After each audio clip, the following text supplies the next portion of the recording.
क्या आपने कभी उस खामोशी को सुना है जो करोड़ों की कीमत वाले महलों में पसरी होती है? हम अक्सर ऊपर चढ़ने की होड़ में इतने अंधे हो जाते हैं कि हमें पता ही नहीं चलता कि हम सफलता के शिखर पर नहीं बल्कि अकेलेपन के टापू पर पहुंच गए हैं। कहा जाता है कि दुनिया की सबसे डरावनी जगह कोई वीरान जंगल या पुरानी हवेली नहीं होती। दुनिया की सबसे अकेली जगह वो इंसानी दिल होता है जिसमें चमक धमक तो बहुत है पर किसी अपने की धड़कन नहीं।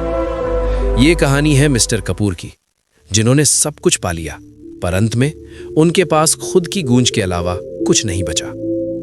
मिस्टर कपूर शहर के सबसे सफल रियल एस्टेट टाइकून थे। उन्होंने हजारों लोगों को घर बनाकर दिए थे। अंत में उन्होंने खुद के लिए एक ऐसा घर बनाया जिसे शहर का लैंडमार्क कहा जाता था। 7 मंजिला इमारत, निजी थिएटर, स्विमिंग पूल और हर वो सुख सुविधा जो पैसा खरीद सकता था। उनके गैराज में दुनिया की सबसे महंगी गाड़ियां खड़ी थीं और उनके ऑफिस में हजारों लोग उनके एक इशारे पर काम करते थे। पूरी दुनिया उन्हें सफल मानती थी, लोग उनकी मिसाल देते थे। लेकिन उस शनिवार की रात जब उनके घर में कोई पार्टी नहीं थी, कोई क्लाइंट नहीं था, तब मिस्टर कपूर अपने डाइनिंग हॉल में बैठे थे। उन्होंने धीरे से अपना ग्लास मेज पर रखा। कांच के टकराने की आवाज उस विशाल हॉल में गूंजी, टक। उन्होंने अपना गला साफ किया, वो आवाज भी गूंजी। उन्हें अचानक डर महसूस होने लगा। उन्होंने जोर से पुकारा, कोई है? उनकी आवाज दीवारों से टकराकर वापस उन्हीं के पास आई, कोई है। मिस्टर कपूर को एहसास हुआ कि इस 750 करोड़ के घर में उनके पास अपनी आवाज के अलावा कुछ नहीं है। उन्होंने अपना फोन निकाला। कॉन्टैक्ट लिस्ट में हजारों नंबर थे, बड़े बड़े मंत्री, स्टार्स, बिजनेस पार्टनर्स, पर वे एक भी नंबर ऐसा नहीं ढूंढ पाए जिसे वे रात के 2 बजे फोन करके ये कह सके, मेरा मन घबरा रहा है, क्या तुम मुझसे बात करोगे? उन्हें अपनी पत्नी की याद आई जो सालों पहले उन्हें छोड़कर चली गई थी क्योंकि उनके पास वक्त नहीं था। उन्हें अपने बच्चों की याद आई जो अब विदेशों में अपनी जिंदगी जी रहे थे और कपूर साहब को सिर्फ एक एटीएम समझते थे। उस रात कपूर साहब ने महसूस किया कि उन्होंने ईंटों और सीमेंट का महल तो खड़ा कर दिया पर वे एक घर नहीं बना पाए। मिस्टर कपूर की कहानी हम सबकी हकीकत की तरफ इशारा करती है। हम एक ऐसे दौर में हैं जहां दिखावा ही अस्तित्व बन गया है। हम इंस्टाग्राम पर खुश दिखने के लिए लाखों खर्च करते हैं पर असलियत में हम अंदर से खोखले होते जा रहे हैं। हमारा पूरा ध्यान जीने का स्तर सुधारने पर है पर हमारे जीवन की गुणवत्ता गिरती जा रही है। हमने कमरों की संख्या तो बढ़ा ली पर उन कमरों में रहने वाले लोगों के बीच का संवाद खत्म कर दिया। हमने डाइनिंग टेबल बड़ी कर ली पर उस पर साथ बैठकर खाना खाने वाला परिवार खो दिया।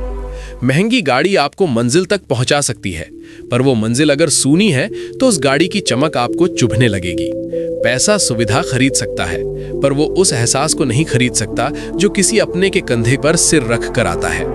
मैच्योर ऑडियंस इस बात को समझेगी कि अकेलापन भीड़ की कमी से नहीं बल्कि अपनेपन की कमी से आता है। आप हजारों लोगों के बीच होकर भी अकेले हो सकते हैं अगर आपका दिल वीरान है। असली अमीरी वो नहीं है जो आपकी बैलेंस शीट में दिखती है। असली अमीरी वो है जो आपके अंतिम समय में आपके बिस्तर के चारों तरफ खड़ी होती है। मिस्टर कपूर ने अपने दिल को एक ऑफिस बना दिया था जहां सिर्फ हिसाब किताब था, नफा नुकसान था। उन्होंने वहां भावनाओं के लिए कोई जगह नहीं छोड़ी। जब तक आपके दिल में दया, प्रेम और अपनों के लिए जगह नहीं होगी तब तक आप दुनिया के सबसे बड़े महल में भी बेघर ही रहेंगे। याद रखिए, मकान ईंटों से बनते हैं पर घर उन लोगों से बनता है जो आपकी खामोशी को भी पढ़ सके। उस रात मिस्टर कपूर ने अपनी डायरी में एक आखिरी बात लिखी, मैंने पूरी उम्र ऊंचाइयां छूने में लगा दी पर आज पता चला कि ऊपर बहुत ठंड और सन्नाटा है।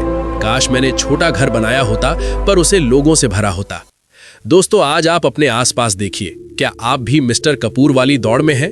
क्या आप भी अपने रिश्तों की ईंटें निकालकर अपने बंगले की दीवारें ऊंची कर रहे हैं? सफलता जरूरी है, पैसा जरूरी है पर इस कीमत पर नहीं कि जब आप जीते तो आपके पास ताली बजाने वाला कोई ना हो। अपने ऑफिस से समय निकालिए, अपने फोन को किनारे रखिए और अपने घर वालों के साथ वो गूंज पैदा कीजिए जो प्यार की हो, न कि सन्नाटे की। दुनिया की सबसे बड़ी दौलत वो हाथ है जो आपकी हार में भी आपको थामे रखे। अपने दिल को सराय मत बनाइए जहां लोग आएं और जाएं। इसे एक ऐसा घर बनाइए जहां अपने बसते हों। इंडियन इंस्पिरेशन के साथ आज ही अपने रिश्तों को फिर से सींचना शुरू करें। अगर आप भी आज से अपने परिवार और अपनों को सबसे बड़ी संपत्ति मानेंगे तो कमेंट में लव ओवर लग्जरी जरूर लिखें। मकान मत बनाइए, घर बनाइए। क्योंकि दीवारें नहीं, लोग साथ निभाते हैं। मिलते हैं अगली कहानी में।